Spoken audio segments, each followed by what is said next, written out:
Hi, you're still on The Perspective, and we are still talking with the Canadian ambassador to Indonesia, Peter MacArthur. Ambassador, the G20 summit just ended earlier in Hamburg, in Germany, and President Joko Widodo and Prime Minister Justin Trudeau did a very fun but also remarkable thing, if I may, by doing the vlog, the virtual log, doing a 1.5 minute video together. Indonesians are stoked out. Indonesians are crazy about it in the social media, about how both leaders could show friendship, could show mutual respects in the most relaxed but still respectful way. How did it affect Canada, the vlogs, I mean? Well, we're delighted to see that. We commend President Jokowi for having a video blog. Very few world leaders are that social media adept, and we are really pleased to see the Prime Minister and the President get along very well at these various multilateral meetings. We shouldn't be surprised. We have so much in common in many ways. G20, APEC, middle powers, maritime nations, natural resources, diverse. And so there's very good collaboration going on between the two of them, and I think it showed that personally they and members of President Jokowi's cabinet as well see that we have a strong relationship, but there's certainly scope to improve things in terms of learning from each other. True. That was evident, I think, in that video blog. That also represents how social media could bring countries closer in that sense, almost virtually, by seeing both leaders doing that. But if we may bring it to the leaders in the G20, if in your perspective, what are other aspects or topics that could be uplifted within these cooperations of nations, Ambassador? Well, I think it certainly there was an important discussion of the world economy and the need to continue to open up trade and investment in the mutual interest. International trade has raised hundreds of millions of people out of poverty. Right. It's really had a very positive influence globally. The whole area of the environment and climate change and protecting our oceans, that's of interest to both Indonesia and Canada. Those are the sort of things they discussed. Certainly security, fighting terrorism, is something that was also discussed and is of strong interest to both our leaders. And I think also diversity and tolerance and the need to respect the principle which both countries subscribe to, unity and diversity. And that's a very important similarity between the two countries that not every country shares.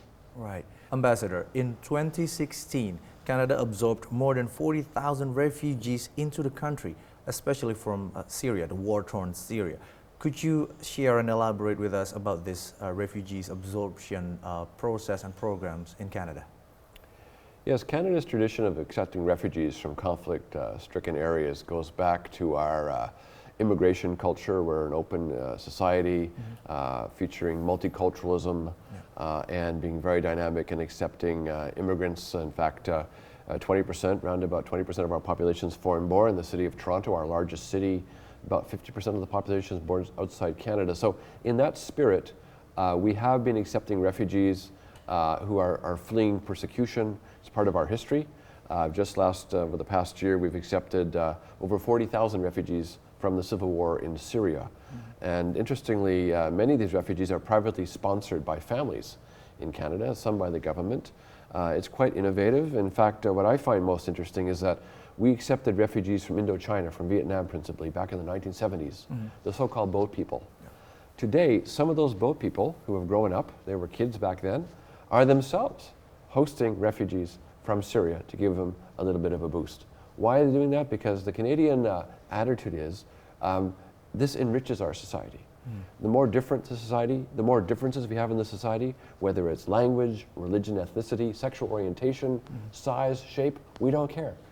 It means a much more fulfilling and rich culture, better music, better cuisine, a much more interesting place to visit as a tourist, and social cohesion is there.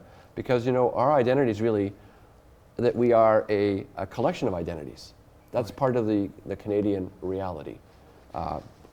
Bilingualism, multiculturalism, and tolerance and acceptance, which has been enshrined in the Charter of Rights and Freedom, which is 35 years old this year, and protects equal rights to access, to protection, and to participation in all aspects of society. That is the Canadian model, which we're celebrating this year, Canada 150. And I think what's interesting is that Canada's not that well known as a country. We live in the shadow of the United States.